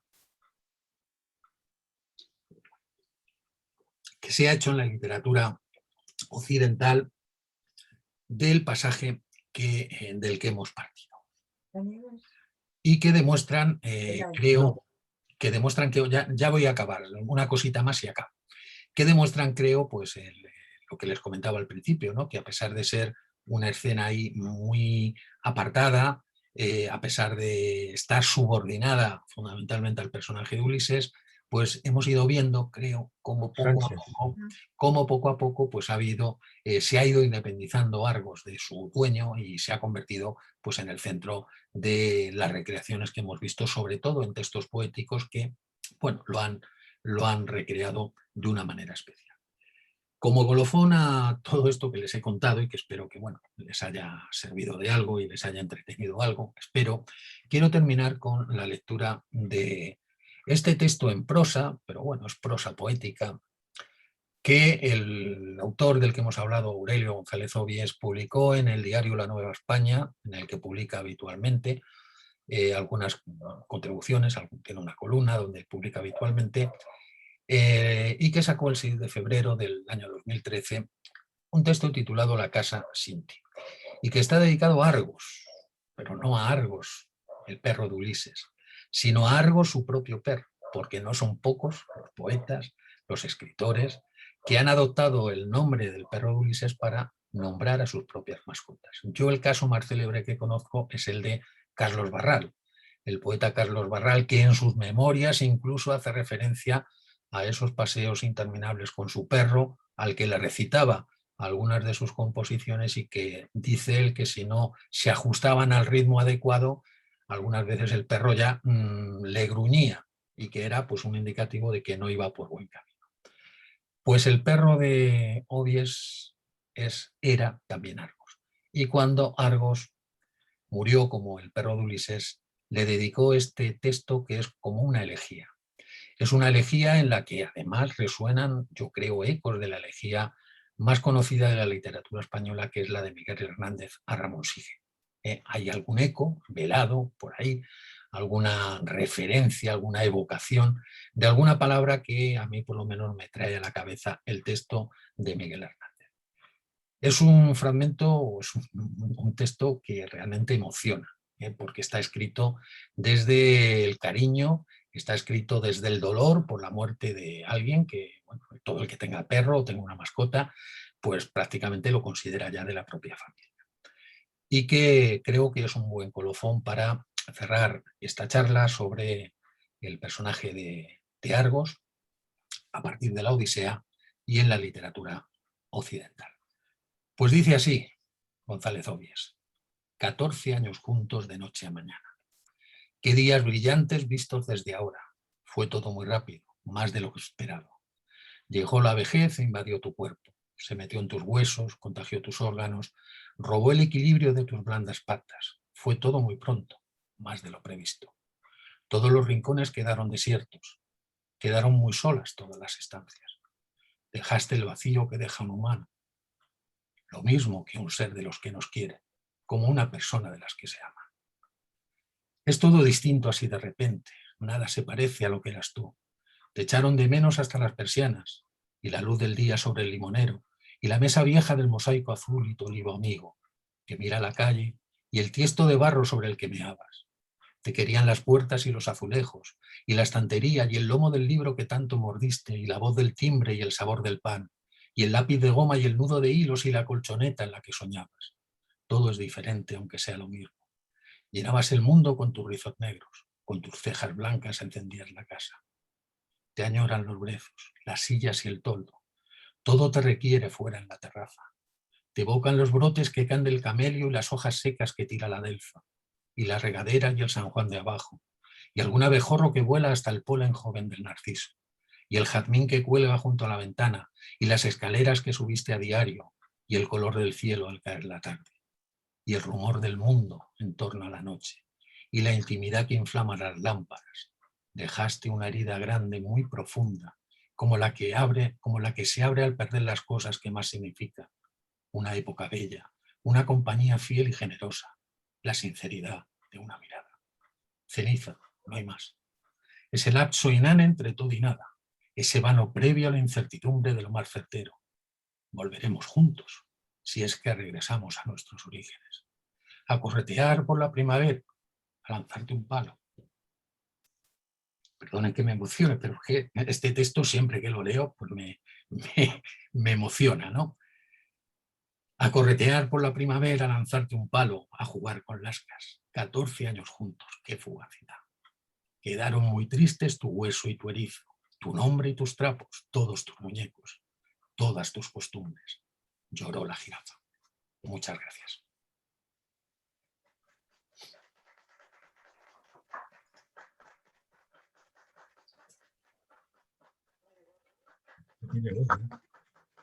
Bueno, pues he estado más tiempo del que hubiera deseado, ¿eh? Y nada, espero que haya sido maravilloso. Muchísimas gracias, profesor Arcad. La verdad que ha sido precioso y emocionante. Yo la verdad es que también me estaba emocionando al escuchar este último texto, porque todos los que hemos tenido perro y lo hemos vivido este sentimiento y lo hemos perdido, que también es mi caso, pues yo creo que nos toca muy profundamente estas cosas. La gente que no tiene perro no lo entiende esto. Y la verdad que ha sido muy bonito este recorrido desde este tema clásico, que realmente es lo que hablábamos antes. Al final, en la antigüedad, pues ahí están los mismos, es plenamente vigente, todos los sentimientos, todas las situaciones, como han ido, lo hemos ido viendo con los textos que nos ha traído, cómo han ido trayéndose a lo largo de la historia y llegan hasta nosotros, hasta el punto de emocionarnos hoy en día. O sea que bueno, es una auténtica preciosidad. Muchísimas gracias por una charla tan estupenda. Encantado. Y bueno, vamos con el turno de preguntas, que veo a Antonio ya que está levantando la mano. Adelante, Antonio. Sí, bueno, por supuesto, yo ya me anticipo a lo que supongo va a ser un caudal de felicitaciones, pero solo te quería decir una cosa, Juan Luis. Nos has hablado de la alegría del perro cuando Ulises llegó, pero no nos has contado nada de qué pasó con la alegría de Penélope y de Telémaco, o sea que bueno, yo no quiero decir nada con esto. Sí, la verdad que, vamos a ver, es una, suponemos, lógicamente, la alegría de Telémaco se muestra en ese encuentro en la cabaña de Umeo, cuando Atenea pues, le devuelve la apariencia original y entonces se deshacen en lágrimas, se abrazan y se reconocen y planean, como he dicho antes, cómo va a ser la venganza contra los pretendientes. Y en el caso de Penélope, el encuentro es también un encuentro entrañable. Lógicamente, no solo es Argos el que se alegra, lo que pasa que Argos es el único. Por cierto, que no he aludido a la función que tiene esta escena dentro de la Odisea, porque está puesta en un lugar determinado que da acceso al momento en el que se resuelve, por así decir, todo lo relativo al viaje de regreso de Ulises, ¿no? Tiene una función también. Lo que pasa que es una cuestión que no he querido tocar para poder hablar de los textos, ¿no? Es el umbral que permite entrar de nuevo en Ítaca para ir procediéndose a esa serie de anagnórisis, de reconocimientos antes de la venganza final contra los pretendientes.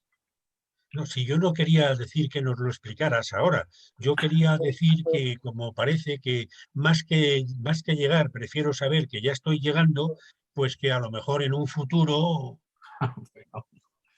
Bueno, eso si no he aburrido a nadie, no a todos, pues bueno, eso queda. Yo desde luego ya lo he dicho, que estoy encantado de esta invitación y de participar en todo lo que bueno, pues tanto tú, Antonio, como la sociedad matritense quiera. O sea, que estoy plenamente a disposición y al servicio de cualquier cosa que se necesite. Que es así como nos tenemos que hacer, ¿no? Pues tenemos nuestro trabajo y luego, pues, si nuestro trabajo lo podemos llevar, que también es nuestra diversión, a otros sitios, pues mejor que mejor. Aquí estaremos encantados de que sea así. Bueno, más preguntas. Silvia, adelante. Bueno, yo quería felicitar a Juan Luis por toda esta charla. Para mí el mundo de Homero es muy desconocido, entonces todo lo que has aportado, claro, a mí me ha interesado muchísimo. Y yo, Juan Luis, aparte de darte la enhorabuena, quería hacerte una pregunta más general, porque yo estoy muy apartada del mundo universitario y me gustaría saber, como catedrático de Filología Latina, ¿qué peso tiene para los estudiantes hoy en día Homero? Yo hago esta pregunta porque no es un campo, entonces sí que tengo esa curiosidad de oír el peso que tiene. Bueno, gracias. Muchas gracias, Silvia. Pues te puedo responder a lo que preguntas. Homero es uno de los autores fundamentales en el plan de estudios de los alumnos de filología clásica, porque aunque luego se especializan en latino o griego, los alumnos tienen que hacer al 50% las dos lenguas, las dos literaturas, las dos sintaxis, las dos fonéticas, todo lo tienen que hacer al 50%. Y Homero es uno de los autores que hay que traducir. Y no solo hay que traducir, sino que hay que leerlo completo. O sea, hay que leer la traducción o leer la obra completa y luego ya hacer traducciones y penetrar un poco más en el texto de Homero, que es lo que realmente hace la filología. La filología hace una tarea de disección de los textos. Entra con el bisturí a los textos y soluciona problemas textuales, de interpretación, de transmisión manuscrita o de transmisión del texto, y lo que hace también es intentar explicar los textos.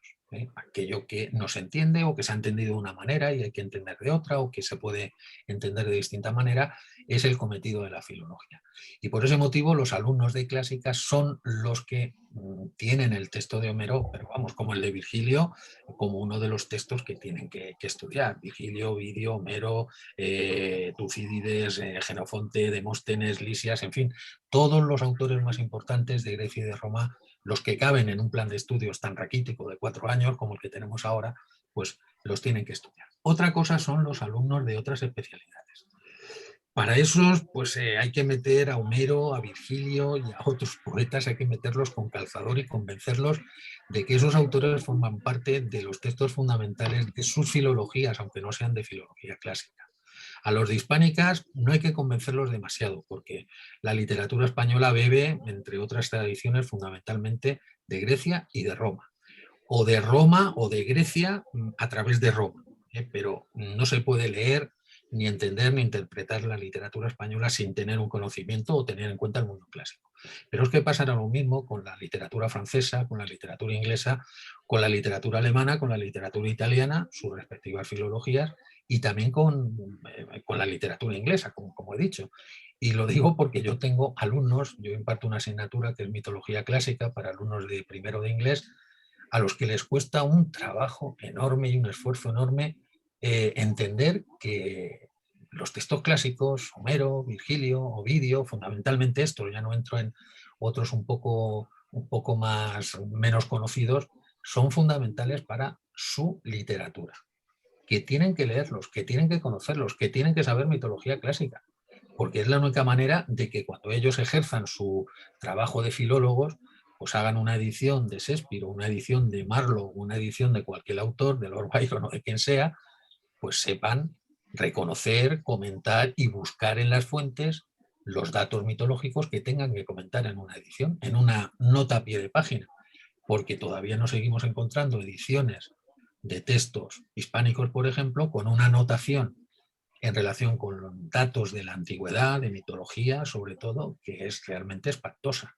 Es que no se puede anotar así, es increíble que todavía Aún hoy, con la cantidad de facilidades que se tienen para tener acceso incluso digitalmente a diccionarios, a manuales, a los textos, que ya tenemos prácticamente todos los textos al alcance de la mano, ¿no? En Internet, todos los textos griegos y latinos, o la mayor parte de ellos, o los más importantes, es increíble.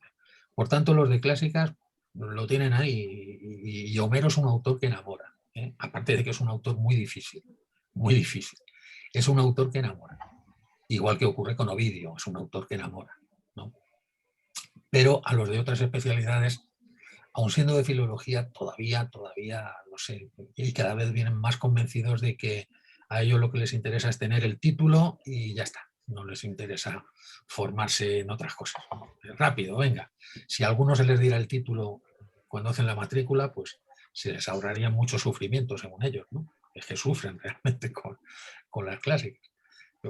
La semana que viene les voy a hacer un pequeño control de unas lecturas, vamos, una selección de pasajes. Yo ya no les mando leer obras completas, no porque alguno algún día se va a morir del atracón. Y todavía están estresados. ¿Pero cómo va a ser? ¿Pero qué se nos va a preguntar? Léetelo, una vez que te lo leas ya verás que lo que te pregunto lo vas a poder responder. Obsesionados están los alumnos ahora con el resultado, son resultadistas. No, da igual decir, bueno, he suspendido, pero he aprendido un montón, o me he leído un montón de cosas. No, el aprobado y en fin, y poco más. Pero Homero está y creo que seguirá estando. Gracias. ¿Más comentarios? Luis, adelante. Bueno, profesor Arcaz, enhorabuena por la brillante conferencia que a mí me ha parecido un breve resumen de lo que podría ser un tratado o una tesis doctoral sobre el tema del famoso perro de Ulises y todo su contexto. Yo lo que quiero manifestar es que esta conferencia para mí ha sido una sorpresa, porque no sabía, y gracias a la conferencia ahora ya lo sé, la repercusión que ha tenido a lo largo de diversos momentos históricos el famoso perro. Porque, claro, ha habido autores a lo largo del tiempo y algunos de ellos contemporáneos que tratan pues todo el tema y con una gran sensibilidad. Para todos los que nos gustan los animales, yo no tengo perro, no tengo ningún animal en casa actualmente, pero me encantan los animales y entonces, bueno, pues la conferencia ha tenido un gran contenido de sensibilidad hacia los animales, hacia la naturaleza y hacia la belleza. Y también pues es de agradecer el que se hayan podido ver imágenes de muestras artísticas de épocas clásicas en las que se representaba al perro protagonista de la historia. Muchísimas gracias, muchísimas gracias. Pues muchas gracias por sus palabras y efectivamente el tema del perro de Ulises es que yo no he encontrado, vamos a ver, lo digo a propósito de lo de que se podía hacer una tesis. Yo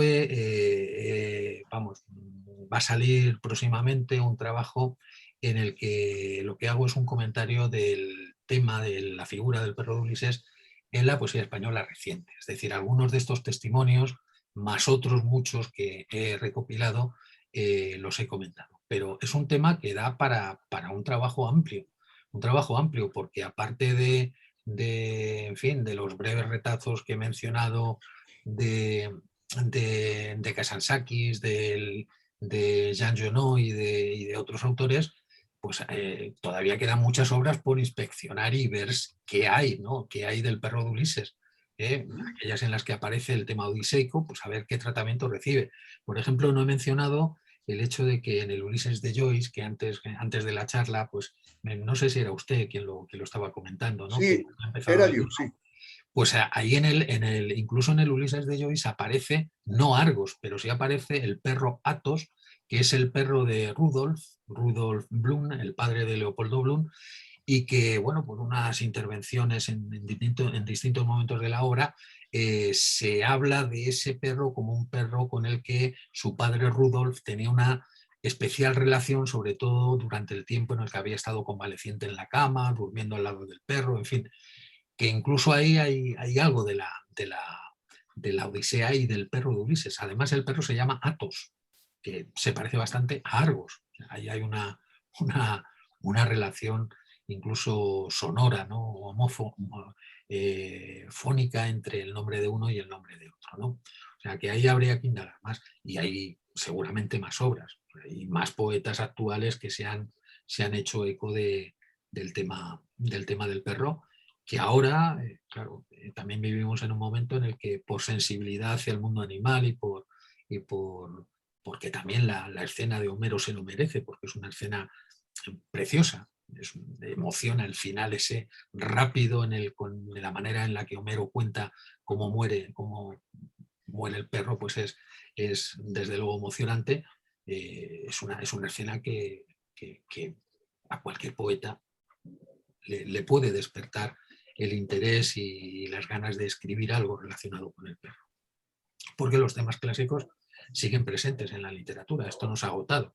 Vivimos un momento, como decíamos al principio, en el que paradójicamente, mientras el mundo clásico está siendo arrinconado en los planes de estudio, sobre todo en la enseñanza secundaria, sin embargo, en la sociedad, en la cultura, pues, en fin, están presentes representaciones dramáticas, teatrales, si no es de un trágico griego, está ahora en cartel Las Troyanas de Séneca, ¿no? O sea que, en fin, libros, novelas, en fin, que estamos rodeados del mundo clásico, de cosas que van saliendo todos los días y paradójicamente pues se nos quiere privar, a las futuras generaciones se les quiere privar de poder conocer el mundo clásico, que en cuanto lo conocen, los chavales son muy receptivos en esto. Yo tengo compañeros, y bueno, por la experiencia de mis propios hijos, ¿no? que estudiaron en el instituto, hay profesores que saben enganchar a los alumnos al mundo clásico con actividades, con cosas, y no solo cosas bonitas que son para casi jugar y entretenerse, sino con el estudio de la lengua, traduciendo griego, traduciendo latín, estudiando literatura y haciendo cosas que son increíbles. Luego no sé cómo llegan así a filología, por lo menos a otras filologías, pero vamos, si en Madrid, en la Complutense, tenemos 90 alumnos en primero en filología clásica, se debe sin lugar a dudas a los profesores de instituto que están haciendo en contra viento y marea una tarea impresionante de despertar vocaciones. Porque estas cosas se hacen porque a uno le gusta, por vocación. Esto solo se puede hacer por vocación, como casi todo en la vida, ¿no? Lo que se hace por vocación sale bien, lo que no se hace por vocación puede salir bien, pero nos va a hacer pues, desgraciados, ¿no? Por eso les decía que, bueno, que estas cosas, que por lo menos que dejen que nos divertamos con ellas y que quien tenga el gusto de querer acercarse al mundo clásico pueda también disfrutar de la belleza, de la gracia y de todo lo que hay ahí. Igual que en otras culturas, ¿no? Pero bueno, nosotros defendemos lo nuestro, que es el mundo clásico.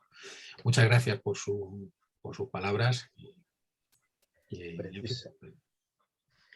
a decir que... Si puedo, después querría hacer otro comentario, pero es el momento de que hable otra persona. No, adelante, adelante. No sé si alguien más quiere comentar algo. Pues si nadie tiene ningún comentario, yo, si me permite, Luis, un momentín antes de que se pase, para que no dejar pasar esto, es que justamente quería yo comentar que la semana pasada tuvimos aquí en este ciclo de charlas precisamente esto que estabas comentando, un grupo de teatro clásico de un colegio de Alicante, donde los profesores, profesora de historia, de latín y griego y de literatura, creo, habían puesto en marcha estos, precisamente, o sea, enseñar a los niños, bueno, a los chavales ya, adolescentes, en bachillerato, a lo que es las tragedias griegas, y es que han conseguido hacer un grupo de teatro en el cual los propios alumnos interpretan maravillosamente bien tragedias de Eurípides y, bueno, nos trajeron aquí un ejemplo que nos dejaron sorprendidísimos y nos contaron precisamente eso, que en cuanto les abrieron ese melón, que parece que era como una cosa imposible de conseguir, resulta que no solamente es que les interese, sino que están apasionados y que terminan el instituto y los alumnos siguen volviendo y quieren participar en las obras, y además que no solamente quieren pues obras jocosas o más ligeras, sino que van a lo duro. O O sea, les gusta el drama y les gusta... bueno, y han ganado premios nacionales, nada menos, de teatro clásico. O sea que... Sí, es verdad. Los chicos, en cuanto se les ofrece algo y ven que quien se lo ofrece pues lo vive también, pues se suelen volcar. Son esponjas, a pesar de que bueno, luego tengan sus cosas y demás, pero son muy receptivos. Yo, por lo que he visto, y los compañeros que conozco que están en el instituto y que hacen cosas extraordinarias, tienen mucho éxito entre los alumnos porque están receptivos a este tipo de cosas.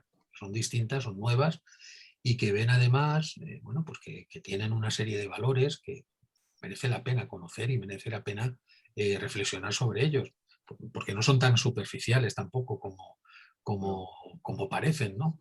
Es decir, porque yo he tenido algunos alumnos buenos, ¿no? Que a veces, pues eso, hacen reflexiones sobre cosas que han leído en el instituto, que si Antígona, que si no sé qué, que si...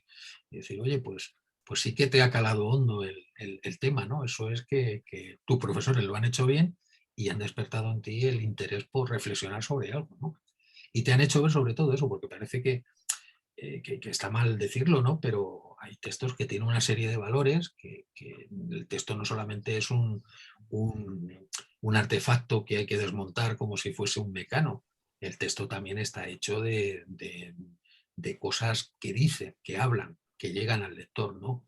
Y ahí hay muchos valores y muchas ideas que son aprovechables y que cada uno interpreta a su manera, pero que tenemos que están ahí, que nos pueden abrir la puerta al texto para entenderlo. Pues adelante, Luis, que tenías otro comentario. Sí, pero insisto, quizá habría alguna otra persona que quisiera preguntar o comentar algo. No quiero tampoco ocupar el espacio o dejar sin oportunidad a otras personas. No sé si alguien se quiere adelantar o alguien se anima. No sé. Vale. Pues venga, adelante, Enrique. Pues bueno, yo ante todo felicitar al profesor por la excelente conferencia. Realmente me ha emocionado y me ha emocionado sobre todo también verle a él emocionarse. Es el juego que da Argos a lo largo de la historia cultural. Yo lo desconocía. Sí conocía, he leído la Odisea, porque bueno, estudié filosofía pura en la Universidad Autónoma hace muchos años ya. Y la verdad es que me gustó ya entonces esa escena del encuentro del regreso de Ulises, pero no desconocía el juego que podía dar. También quería comentar que quizá el interés que en mí particularmente ha despertado su exposición, pues es el valor que representa Argos en cuanto a esa vigilancia, ese amor, esa espera que es capaz de mantener en el tiempo durante un largo tiempo respecto a los tiempos actuales en que se habla de todo líquido, híbrido, todas esas cosas. Entonces parece que ahí hay una columna, una base muy fuerte sobre la que realmente pues se asienta la cultura clásica, ¿no? Y no sé, yo me estaba todo el tiempo acordando pues en los conceptos que giran hoy día, pues que se habla de eso de que digo, de guerras híbridas, de todo líquido, de nada es perpetuo o algo así, nada más. Y por supuesto felicitarle y que realmente pues sí que me ha emocionado. Muchas gracias. Pues nada, muchísimas gracias por sus palabras, y efectivamente algo representa en parte lo que ha dicho, ¿no? Todo lo contrario de lo rápido, lo inmediato, de este mundo acelerado en el que vivimos. Hay un poeta zaragozano que se llama Ángel Muñoz Petisme, que es también cantante, es músico y es bastante conocido, que tiene precisamente un poema dedicado a Argos, que no he traído aquí, pero que lo he comentado en otro lugar, y que trata sobre esto, precisamente. Argos representa el saber esperar, el estar ahí con la boca abierta esperando a encontrar la belleza y que cuando la tenemos delante sepamos reconocerla, porque no hay que olvidar que además Argos también, bueno, no hay que olvidar, no he dicho que Argos también en algunos textos se convierte os sirve para ejemplificar esto, ¿no? Que lo importante suele estar camuflado. Las cosas que importan, las cosas que merecen un tiempo y merecen ser pensadas, hay que hacerlo con dedicación, hay que hacerlo con cierta demora. Y Argos representa también eso. Y eso aparece en el poema este de Ángel Muñoz Petisme, y aparece también en un poema de un poeta americano llamado Michael Collier, que precisamente llama la atención en su poema sobre el detalle de la lágrima. Es decir, es un poema que dedica a su hijo y le dice: hijo, no tienes que ir por la vida deprisa. En esta escena, en toda la Odisea, hay un detalle que pasa desapercibido porque todos estamos esperando a que Ulises llegue y mate a los pretendientes. Y nadie repara en la lágrima, nadie repara en eso. Y la idea del poema es precisamente esa. Tenemos que atender a esas cosas pequeñas, pero que son importantes y que requieren un pausado tiempo para apreciarlas y para disfrutarlas, ¿no? O sea que lo que ha dicho efectivamente es algo que está también en la tradición literaria, ¿no? Y que representa a Argos, ¿no? La paciencia, ¿no? Y la espera. Muchas gracias. Muchas gracias. ¿Alguien más? Antonio. No, Luis. yo decía Vale. Pues venga, Luis, adelante.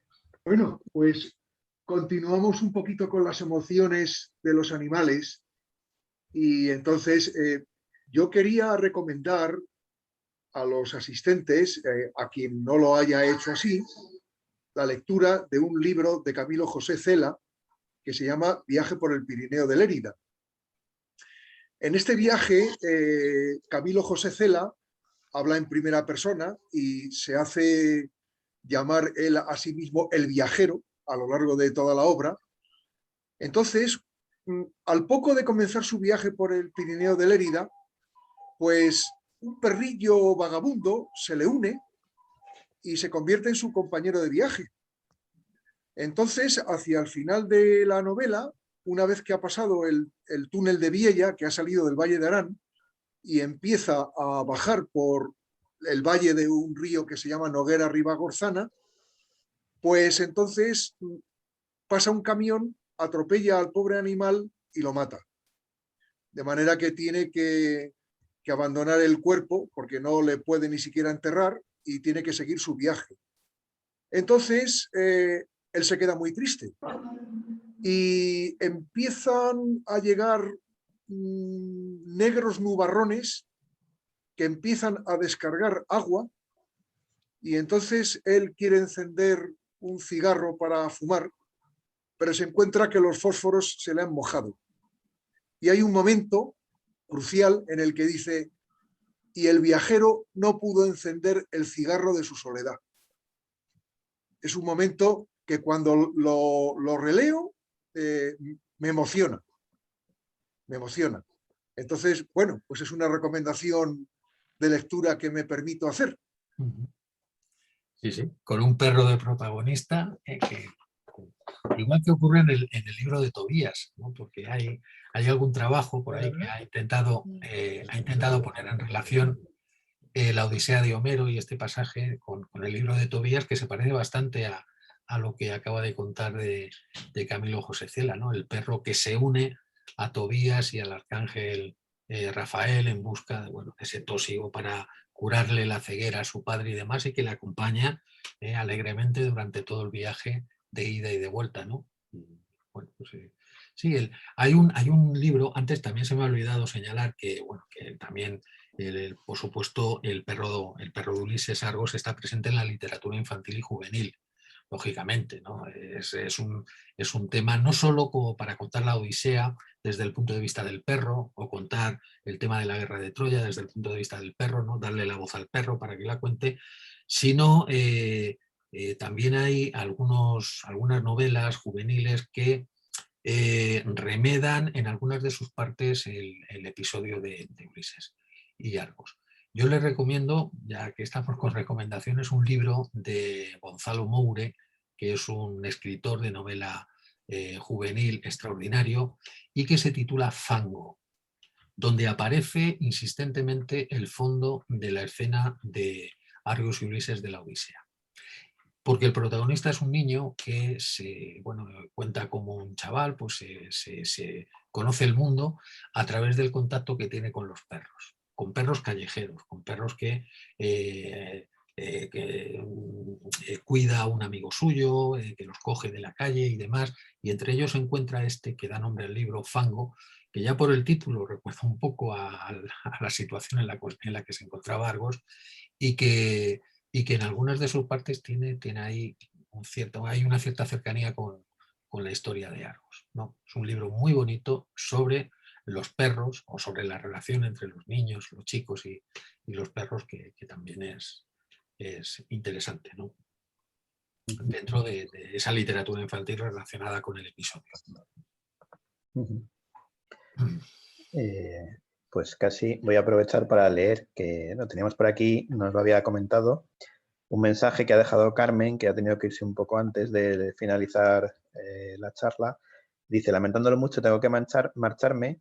Desde que era muy joven no había vuelto a leer La Odisea. Muchísimas gracias por una exposición tan interesante y amena. Espero disfrutarla completa cuando esté el vídeo. Enhorabuena y gracias de nuevo. Así que bueno, queda ahí también el comentario de Carmen. Muchas gracias. Y bueno, si nadie tiene nada más que decir, nada más que añadir, yo creo que hemos pasado una velada maravillosa. Se nos han pasado las 2 horas volando, llevamos 2 horas y un poquitín. Y la verdad que muchas gracias al profesor Arcaz por habernos ilustrado y por habernos emocionado realmente con el tema de Argos.